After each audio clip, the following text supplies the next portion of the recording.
স্বামী যদি নিয়মিত নামাজ না পড়ে বা শরীয়ত মোতাবেক না চলে, স্ত্রী বারবার বলার পরেও স্ত্রীর গুনাহ হবে কিনা? স্ত্রীর তো গুনাহ হবে না, তিনি যদি তার দায়িত্ব আদায় করে থাকেন, বারবার বলেন। অনেক কপাল পড়া স্বামী আছে, দিনদার স্ত্রী পাওয়ার পরেও কদর করে না, আছে না এরকম? অনেক নাফরমান আছে, অনেক কপাল পড়া আছে যে তার স্ত্রী পাইছে দিনদার নামাজি। কত বড় সম্পদ! কত মানুষ একজন দিনদার স্ত্রী চায়, পায় না। আর কত কপাল পড়া আছে দিনদার স্ত্রী পাইয়াও তার কদর করে না। কোন স্ত্রী তার স্বামীকে যদি নামাজি বানাতে না পারেন, তিনি আল্লাহর কাছে দায়ী থাকবেন না, তিনি যদি তার দায়িত্ব আদায় করে থাকেন। তবে আমি একটা কথা বলি, স্বামী স্ত্রীর সম্পর্কটা এত মধুর, ভালোবাসা দিয়ে একজন অন্যজনকে আসলে অনেক কিছু আদায় করতে পারে। অতএব স্ত্রী হোক আর স্বামী হোক, ভালোবাসা দিয়ে পরস্পর পরস্পর থেকে আদায় করার চেষ্টা করা উচিত। যদি না পারেন, গুনাহ হবে না ইনশাআল্লাহ। হালাল উপার্জনের সাথে সামান্য টাকার সুদের মিশ্রণ একসাথে বাড়ি বানানো থাকলে তার থেকে উপার্জিত ভাড়া হালাল হবে কিনা? যদি না হয়, সে বিষয়ে করণীয় কি? এক সময় সুদের কারবার করেছেন, বুঝেন নাই, কিছু ঢুকে গেছে, তওবা করে ফিরে আসছেন। এখন যাদের থেকে সুদ খেয়েছেন ফেরত দেওয়ার সুযোগও নাই, তিনি তওবা করে আসছেন। আল্লাহ তাআলা কোরআনে কারিমে বলেছেন, ফামান জাআহু মাউইযাতুম মির রাব্বিহি ফান্তাহা ফালাহু মা সালাফ। যদি কেউ সুদের কারবার করেছে, পরে এক সময় বুঝতে পেরেছে ভুল করেছে, ফিরে এসেছে, আল্লাহ তাআলা পূর্বের গুলো কি করবেন? মাফ করবেন ইনশাআল্লাহ। 7 বছরের ঊর্ধ্বে নির্মিত একটি জামে মসজিদ 30 ফিট সামনে আরেকটি মসজিদ নির্মাণ করা হয়েছে। মসজিদের ফাঁকা জায়গায় একটি পুরাতন কবর আছে। উভয় মসজিদের ইমামের কেরাত ও তাকবীর সাংঘর্ষিক। উভয় মসজিদে একসাথে জুমা ঈদের নামাজ পড়া সহি হবে কিনা? দেখেন, ঠেলাঠেলি করে মসজিদ করা আর কমিটি নিয়ে দ্বন্দ্ব করে মসজিদ করা, এগুলো কখনো ভালো কাজ না।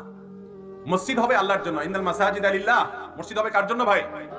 এখন দেখা যায় অমুক মসজিদের কমিটির লোকদের সাথে আমাদের বললো না, তাহলে আমাদের পাড়া আমরা আরেকটা মসজিদ করবো।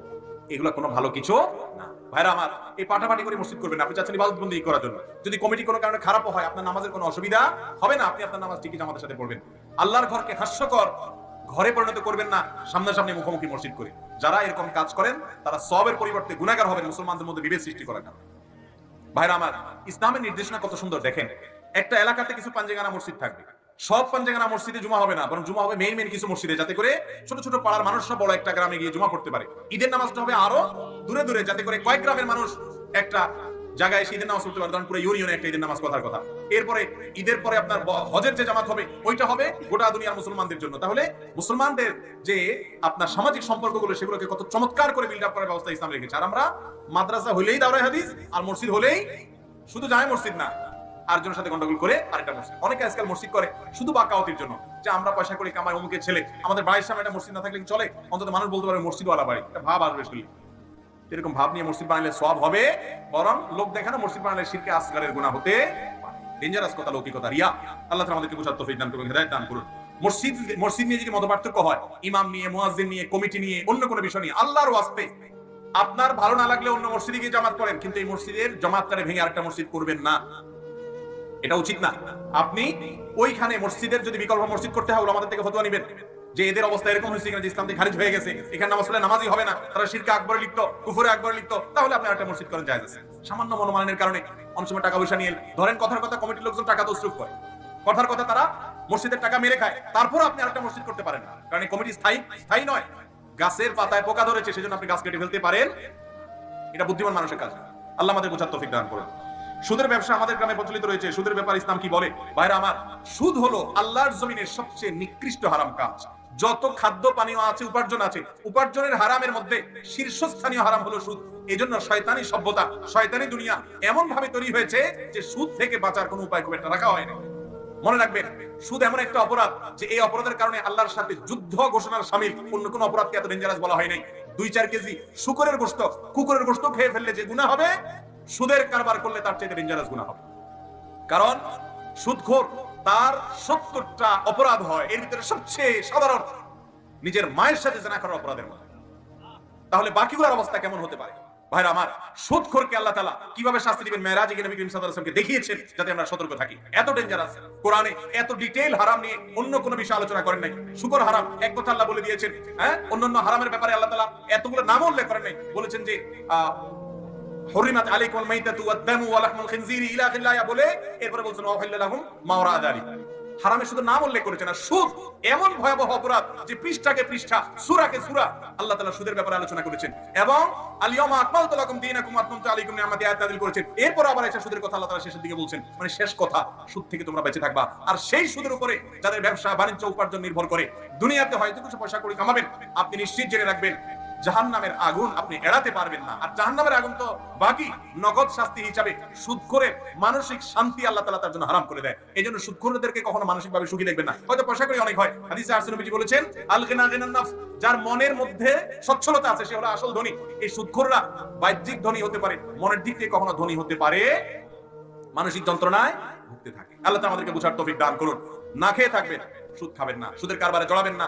অনেক এনজিও আছে, অনেক বেসরকারি সংস্থা আছে, সুদে লোন দেওয়ার জন্য আপনার বাড়ি বাড়ি ঘুরবে। এরপরে আপনি টের পাবেন কিছুদিন পরে যে তারা আপনার উপকার করতে আসছে নাকি ব্যবসা চামে তোলার জন্য আসছে।